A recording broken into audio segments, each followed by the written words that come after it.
Dr. Kurinji from Amet Business School, Amet University. I am here to give a lecture on Principles of Management Introduction and 14 Principles of Henry Foyle's Principle. Actually, what is management? Management is defined as managing men. Actually, various learners of management have given different perspective for the definitions. Management definition is like making others to do the work done by others. Yeah, management is managing men, material and other resources so that we can accomplish the objective of the organization. So, according to Mary Parker Follett, the art of getting things done through people, and according to James A.F. Stoner, the management is a process of planning, organizing, controlling and the efforts of organization members and of other organizational resources to achieve the stated objectives of the organization. Management can be called as an art, science and a profession. How come management is a science? Science is like physics and chemistry. We have a body of knowledge and we have cause and effect relationship, and then we have evaluated predicted results whatever through the experiments. Similarly, in management also we have the same body of knowledge, cause effect relationship and proven results based on the case studies that has been handled in the past situations. So, in management, what do you mean by body of knowledge? We have to whatever we have gained in the past history, we have to apply to the present scenario. So, that is what being referred by the current professionals. In the same way, cause effect means in science how we have every reaction have an action, in the same way every cause has a effect. Like suppose if we are giving an order, we will be, what is the effect we can expect is the completion of the task. Same way the results are being verified, or we have solution for each and every problem based on the case studies that has been gone through in the past history. So, management we can conclude it as a science. How come management now we can say state it as an art, we can just go through it. How we say management as an art? Art is what? Like when we want to draw an apple or a mango, can we just draw an apple in a one go, in the first go? No, when we try to draw an apple, it will be a mango. Or when we color it the same way, we can't have the proper color like based on the lighting, and we can go to any level. There is a lots of permutation and combination of those colors, the blending techniques and various other knowledge we have to know. So, that is what art is. Art refers to that know-how. So, the ways of doing things to accomplish a desired result. So, in art actually we can be master only by practice. So, day to day practice makes us to achieve the best art. Same way in management also we have to repeatedly have lots of practice so that the person can take better decisions and effective and efficient way of accomplishing the task. That is where the managers play the important role.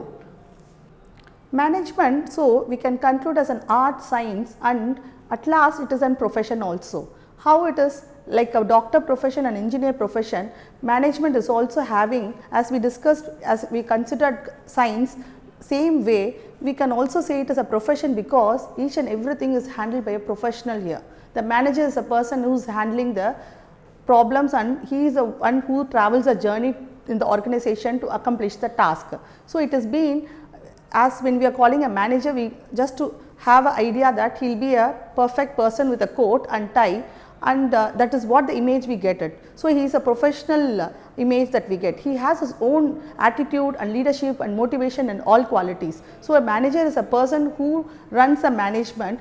So, it can be also called as a profession, and profession, we have, why we call it as profession, management as a profession is, we have education in that in various levels, degrees and certificates has been given. So, in that case we can conclude as management an art, science or profession.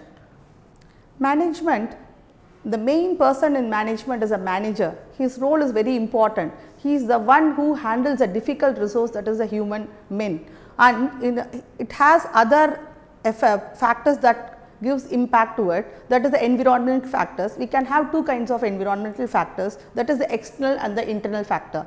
The internal factor environment is nothing but the organization such as technology, structure and the people. And what about the, when we come to the external environment, it can be again categorized into two, that is the direct action environment and indirect action environment. What is direct action environment?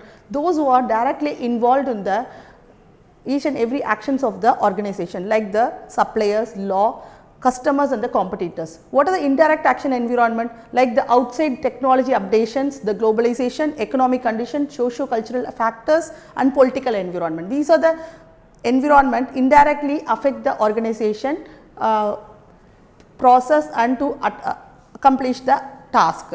So, these are the environmental factors that give an indirect and direct implication on the organization. Management is been having a different perspective by different learners and researchers, like the father of management is Henry Foyle, a French man who is actually the father of modern management. Like Henry Foyle is a French man who is the father of management. The other pioneer in this management field is American Frederick W. Taylor. He is the other pioneer in the management field. These are the two pillars of management, but both of them have a contradictory view. Like according to Henry Foyle, he focused management as an administrative management, and according to American Frederick W. Taylor, he focused management as a scientific management. So, in this session, I will be discussing about the Henry Foyle's 14 principles of management and the details of it. So, administrative management, first we will see the introduction of Henry Foyle's functions and how he has categorized the management. He has categorized into 6 categories: technical, commercial, financial, security, accounting and managerial. Technical in the sense production, manufacture, adaptation, all those categories will be called as technical. And then in commercial, the buying, selling and the exchange. Financial is search for an optimum use of capital. Security is protection of property and persons in the organization. Accounting involves stock taking, balance sheet, cost, statistics. And finally the managerial activity, which includes planning, organization, controlling, directing, command and coordination. So, these are the 5 functions which Henry Foyle is focusing as very important activity that has been taken place under managerial activity. So, that is what, as we have mentioned, it is planning, organization, command or direction and then coordination and then control. So, what do you mean by plan? For every day-to-day life, everyone has to do management. Every individual in the world is doing management. All of us are the managers. What we do to end up the day, to start the day and end up the day, we have to have a proper planning first of all. Planning means what? That is, there should be a unity. When we have a family, in that family members, there should be a unity, and then there should be a continuity, flexibility, and then the precision, that is what we are going to do. That idea should be there in a clear way. Then only planning can be successful. And next, as activity after planning, organizing. Once it is being planned, the activities has to be organized in a proper way so that it can be accomplished in a successful, efficient way. That is what the task of management is, to build up an organization which will allow the basic activities to be carried out in an optimal manner. Central to this is a structure in which plans are efficiently prepared and carried out. So, the third activity is going to be to command or direct. Once we plan and organize, we have to give directions to the individuals, otherwise the subordinates in the organization, to do their activity in a proper direction, and so that the clarity and proper methodology should be explained to them, so that they can work towards the goal and achieve the objectives of the organization. That is what Foyle's third element comes logically after the first two. An organization must start with a plan and then a definition of its goal. It then must produce an organization structure and then appropriate to the achievements of those goals. Third is going to be the organization must be put in motion, that is put in action, which is command. That is what directing the subordinates to maintain that activity and drive towards the goal to achieve among themselves, so that the organization objective is also being achieved. The next activity is going to be to coordinate. Once planning, organization and command is done, the coordination plays a very important role. Unless the coordination is not there, then we can't have that, that is coordination maybe involves the time management also in our daily life. Once we have planned our activities for the day, we are not have organized it and we have proper command from our parents or the children is being given the direction and there is no coordination, then they can't achieve the day to day task. The same scenario will reflect in the organization between the employees also. That is what to coordinate means binding together, unifying and harmonizing all activity and effort, so that when you are harmonizing and the effort and unifying the actions, the objectives of the organization can be achieved in an effective and efficient way. Essentially, this is making sure that one department's effort or coincident with the other department efforts of the other employee, so that everyone has to be parallelly working together so that they can achieve it in a very successful manner.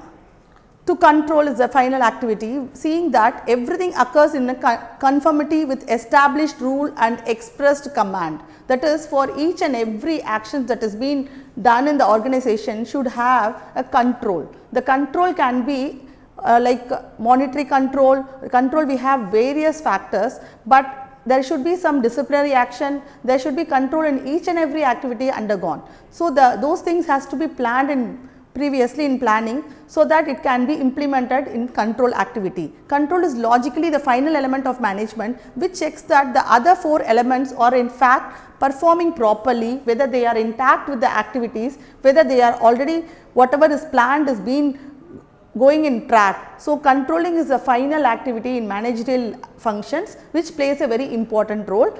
So, by this we have discussed all the 5 main functions of managerial activities. Yeah. So, Henry Foyle has framed 14 principles of management. According to Henry Foyle, these are the 14 principles of management: division of work, authority, discipline, unity of command, unity of direction, subordination of individual interest to the general interest, remuneration, centralization, scalar chain, line of authority, order, equity, stability of tenure of personnel, initiative and esprit de corps. These are the 14 principles of Henry Foyle, which is being followed as a basic principles of management. So, as the first principle, we can now have a discussion on division of labor. What is division of labor? That is, we have to whatever task is there, we have to split into smaller tasks, so that each and every task is being assigned with a specialized person, and it can be done in a very effective and it will be having only less wastage of resources, which will be very effective and efficient way. That is what we call it as division of labor. Division of labor is stressed on the specialization of jobs. Work of all kinds must be divided and allotted to various persons. Simpler and results in efficiency. Helps the individual in acquiring speed, accuracy and in his performance. Specialization leads to efficiency and economy in spheres of business. This means when we give tasks to different persons, they can show their own ability and their own perception, so that the best will be output. So, when the small task is being accomplished, when we have a overall outcome will be the best. That is what in this principle Henry Foyle is insisting. In division of labor, this principle we can say that when it comes to getting things done, we need fewer architects and more bricklayers. What do you mean by this? When we have a huge building to be built up, we need only few architects, 3 or 4 or 2 architects only, but the bricklayer person, that labor level, they should be more and more. That is what, because they will be specialized in the way of laying, but they can't do the job of the architect. So, each and every person have their own specialization and their own deliverables. So, we have to give the importance according to the task to whom which we are assigning the task, so that it can be done in a proper way. That is what division of labor principle is stating. Yeah, the next principle is going to be authority and responsibility. These two, authority and responsibility, always has to be in parallel way. What do you mean by authority? Authority is actually the power given to you or taken by you. So, the power, when we are taking it, we should be able to direct others and use it in a proper way, so that we are either responsible to deliver the particular objective of that task. That is, maybe we are directing others and making others to responsible and complete the task, so that they are only responsible. So, in this authority and responsibility, authority means power and responsibility we can take it as accountability, answerability. So, they both has to be, these both has to be in par, either suppose coexisting. Suppose authority is given to a person, he should also be able to be made responsible. He should also have a concerned authority if anyone is made responsible. Authority refers to the right of superiors, responsibility means obligation for the performance of the job assigned. Should be a balanced, both of them should be balanced, then only the objective will be accomplished in a successful way and in a proper timely manner. Suppose authority is there and no responsibility, then the behavior will be irresponsible behavior, and responsibility is there, no authority is given to the particular person, then it will be ineffective. That is what, according to the second principle, party of authority and responsibility of Henry Foyle is stated. You can delegate authority but not responsibility. This is what stated. What you mean by this? When you take the power, that power itself will be encompassing that responsibility also, that is the accountability and answerability belongs to the person who is having the power. It is not that only he is enjoying the power and showing the hands, fingers, pointing the fingers to the other subordinates or other employee for answerability. So, when the power is being given, he is the person who is responsible to deliver the job also. So, next is your discipline. What do you mean by discipline? Like each and every organization, we have code of conduct. For each and every employee of the organization, they have certain rules and regulations which is being framed by the top level management. So, according to that, the employees should follow the rules and regulation. So, they are not away from it. Sincerity, obedience, respect of authority and observance of rules and regulation of the enterprise should be maintained by every employee. Subordinates should respect their superiors and obey their order. Smooth running of the enterprise, subordinates, but also on the part of the management.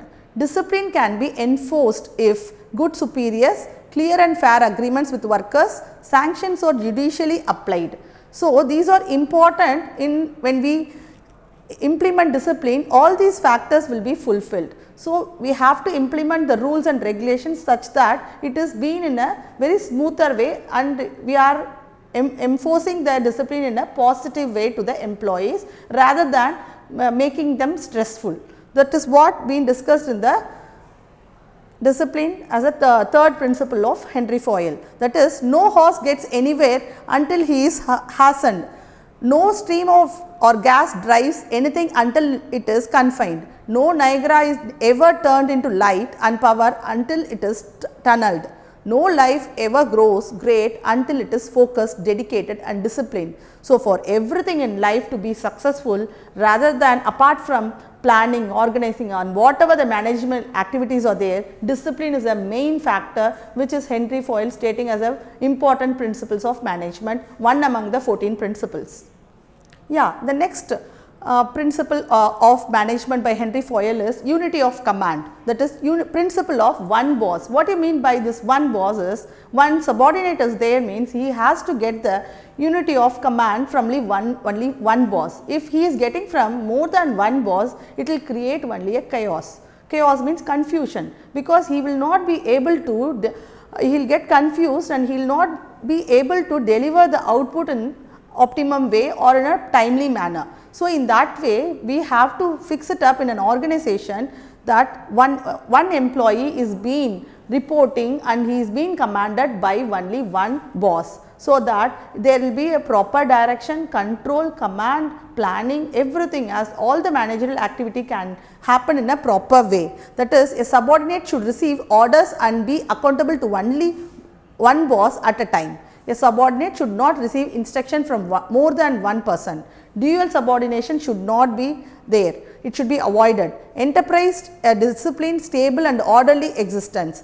Harmonious relationship between the superior and subordinate will be encouraged, so that they will be having a motivation to work towards the job and do it in a effective and efficient way. A subordinate should not receive instruction from more than one person. That is what this particular principle is stating. Yeah. Okay. This unity of command, single boss, that is, some men must follow and some command, though all are made of clay. Though all are human beings, there should be one person to command and one person to do the bossy work, so that others are the listeners, and they listen to only one person, so that there is a clarity towards the work they do, and they all ultimately achieve the goal in a successful manner. Next principle is unity of direction. That is, unity of direction is something, this principle, for example, when we plan for a tour, like 3 persons are involved in the activity to plan the tour. But when all the 3 should not be involved in the same activity, they should be involved in the different activities. Suppose one person should be involved in the planning of transport, one should be involved in the activity of planning the food and other miscellaneous necessities of the plan of the tour, and then the third person should be involved in the planning of accommodation. So, when each and every person in the same activity is planning for a different function, then the overall whatever need is will be successfully met out. That is what is unity of direction. One head, one plan. There should be, for one activity, one head should be there, one plan should be there, and it has to have small groups. Each group should can have a head, and each group should be involved in different activities, all but drive towards the same ultimate goal. So, that is what one head, one plan. Related activities should be grouped together. Efforts of all members of the organization should be directed towards common goal. Without unity of direction, unity of action cannot be achieved. Only when there is a unity in the direction, that is, when we are planning for the trip, everyone should have a motto that we are doing that particular activity. So, when they are having a unity of that direction and all have a unity in the action, that is timely management again. So, then only they can plan a successful trip. Unity of command is not possible without any unity of direction. So, play needs direction as well as work. That is what we do in play also. Play also, when we all play together in childhood, we all need a direction. That is, the person who will be telling you have to do this or that, and others will be listening to it. The same way here also, in unity of direction principle, a person should direct the employees in a proper way. The next principle is subordination of individual interest to general interest. What do you mean by this? An organization is much bigger than the individual.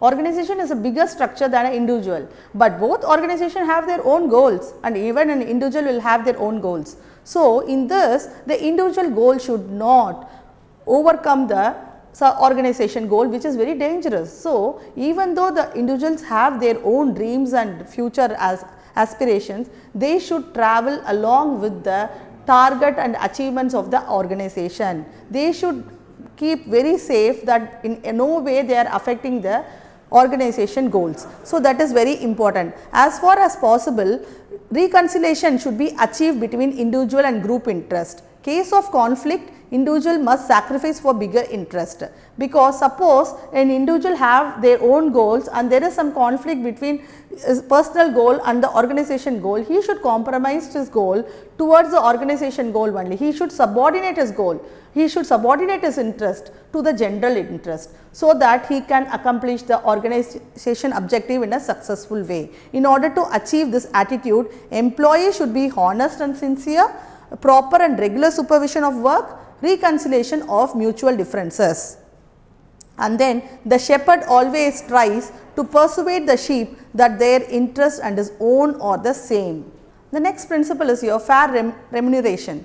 Pay to the worker should be fair of the efforts, satisfaction to both employer and the employees. determined on the basis of cost of living, work assigned, etc. Provision of other benefits such as free education, medical and residential facilities to the workers is must. Management creates harmonious relationship and pleasing atmosphere of work. That is, remuneration to the employee should be met out according to the basic needs and also the fluctuation in the outside world and the globalization, which is more important. That is what been meant in this particular principle of Henry Foyle's principle of management. That is remuneration. Oh, that is the Latin word for the 3 farthings. Farthing, a former British coin worth 1/4 of an old penny. Okay. Next principle is centralization and decentralization. Centralization, concentration of authority at the top level. Decentralization, disposal of decision making authority to all the levels of the organization. Here I want to add on to you, like in managerial levels we have 3 levels of management: top level, middle level and the supervisory level. Top level involves the management people and the top board of directors and everyone. In the middle level, the managerial level people will be involved. In the supervisory level, the laborers and the workers and the floor level people will be involved. So, in this Henry Foyle insists that we have to have a clear picture where it has to be centralized and where it has to be decentralized. That is what here it has been discussed. In the centralization, concentration of authority at the top level. In the top level there should be given power so that all the decisions and making and policy making will be done in the top level of the management. Decentralization, disposal of decision making authority to all the levels of the organization. That is, small issues when the managers have to take their own decisions, it can be given to the middle level and even in the lower level, last level. So, that is what decentralization means here. Like for example, in Bata showrooms, Bata company, they have centralization in the head office, which has been centralized. They stick on to decisions of rate, sales, when it has to happen and all other, which is very important to run their business. But they have decentralized the way of in the each and every regional Bata showrooms, what is the space the showroom has to be and how the showcase has to be and how it has to be displayed, all this has been decentralized. This is what your centralization and decentralization means. So, both has to be necessary in an organization. So, according to the need it has to be done. So, increase the role of subordinate is decentralization and decreases the role of subordinate is centralization. It is not feasible. Organization should strive to achieve a lot between the two. The greatest advances of civilization, whether in the architecture or painting, in science and literature, in industry or agriculture, have never come from centralized government. So, all this actually it has been in the state level only. Scalar chain is the next principle. According to this principle, we have line of authority from the lowest to the topmost level. We have different lines of authority in this. In each department, we have the same levels of people working in different levels. For example, in marketing, we have the lower level, the middle level and the top level. The same way in the department of finance also we have. This is what we call as the scalar chain. So, when the person from the lowermost level, when he has to coordinate with the topmost level, he has to follow the line of hierarchy. He can't directly approach the top level. But in some cases, there is an exception here. That is what we say it as gangplank. What you mean by this gangplank is, some way we need interaction between the same level of people, like marketing level manager of the 4th level needs an interaction of the financial manager in the 4th level. So, these 4th level managers sometimes need interaction directly, because when they have to follow the particular line of authority, it takes lots of time and resource, which is actually a wastage of time and resource. So, in that way this gangplank is an exception being given by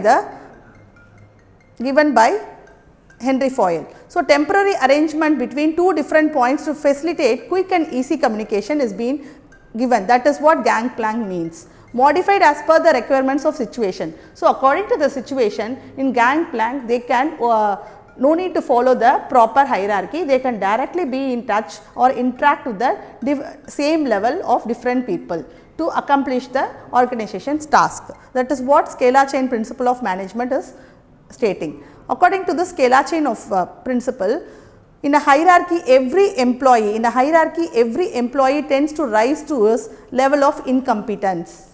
The next principle is order. Order is actually concerned with proper and systematic arrangement of things and people. We have arrangement of things which we call as material order and arrangement of people which we call it as social order. Material order should be safe, appropriate and specific place for every article. Social order selection and appointment of most suitable person on the suitable job, that is right person at the right place we have to appoint. That is what we specifically tell in this particular principles of management order. That is, for example, when we have to do an ad for a particular product, then there will be a person, team of person will be working in that developing an ad. In that, one person will be good in thinking process, one will be good in designing process, one will be good in shooting the particular ad. So, there we have different kind of requirement and different kind of technicalities and different kind of caliber. So, according to that we have to identify the person and the job and then we have to map it, which is very much important. That is why this particular principle we say right job for the right place, the right time has to be ordered. When we are not following this particular principle, only a unwanted chaos will be created. That is what we imagine as order is merely the prevailing form of chaos. So, to avoid confusion and to have the optimum solution and effective and efficient output, we have to choose the right people for the right place at the right time.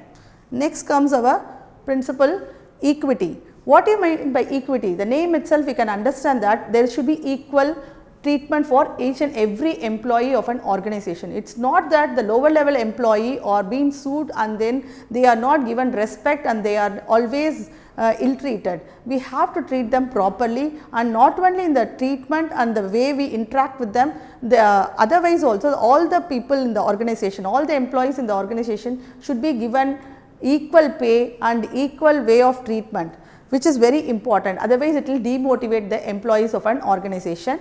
That is what, like equity results from the combination of kindness and justice. Equity excludes neither forcefulness nor sternness, and the application of it requires much good sense, experience and good nature. We should know how we have to treat the people, which is very important. That is what been mentioned, stated in the principle of equity. For this principle of equity, the best example is a judgment. A good judge decides fairly, preferring equity to strict law. For no reason he will change the law, or no reason he will change his verdict. So, which is by the judge is an example for this particular principle of equity principle, Henry Foyle's. The next principle is stability of tenure. This is actually to give a job satisfaction to the employee basically, so that they can have an idea that they can continue the job in the particular organization. So, we are giving them a satisfaction and then a moral support, and they are having a satisfaction to retain in the company, in the organization. That is what stability of tenure. This can be accomplished only when they keep on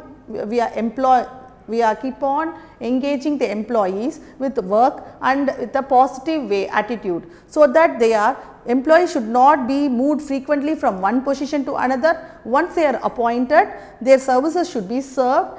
Time is required for employee to get used to the new work. Like Foyle is telling, when the position is changed or department is changed inside an organization, the time gap should be given to the employee to adapt himself to that particular responsibility or the role inside the organization, which is very important. This makes the employee to feel secured and safe, and support is given from the organization, which will ensure the tenure stability of the employee inside the organization. To the extent that tenure supports academic freedom, I support tenure. I want no person or system to have any power, real or apparent, to chill academic freedom.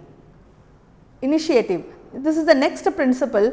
According to this principle, the manager should inculcate the habit of initiation between the employees in the organization, between the teams. That is, each and every person should initiate the work and initiate the ideas inside the organization. Encourage to take initiative in the work assigned to them, initiate actions without being asked to do. Management should provide opportunity opportunity to its employees, helps in developing an atmosphere of trust, enjoying working in the organization because it adds to the zeal and energy, suggests improvement in formulation and implementation of plays. And then the next, like initiative means if opportunity does not knock, build a door. Even the opportunity is not given, we have to create the opportunity. That is what been stated in the principle of Henry Foyle in initiative.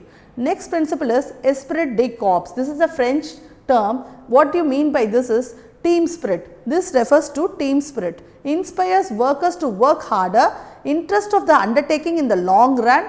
The managers should infuse team spirit and belongingness. Esprit de corps, following steps should be undertaken. Proper coordination should be arranged, encouraged to develop informal interaction between the employees. Only when the informal interaction is there, the subordinates problem can be understood by the superiors, so that they can also encourage them towards the problem and find solution for that, so that they can involved in the job to 100% and give a proper output in an effective and efficient way. Create enthusiasm and keenness among subordinates. Employees should be rewarded for each and every effort that they have made. This is what we mention in this principle esprit de corps, which is the final principles of management stated by Henry Foyle. As a recap, the 14 principles, that is division of work, authority, discipline, unity of command, and then unity of direction, subordination of individual interest over the general interest, centralization and decentralization, scalar chain, order, equity, stability, tenure of personnel, initiative and esprit de corps. Okay. So, now we have seen the 14 principles of Henry Foyle, principles of management. So, how to remember this? What is the way we have to remember? There is some shortcut, or we can say that the technique how to remember this is that we can just remember what is the easiest way.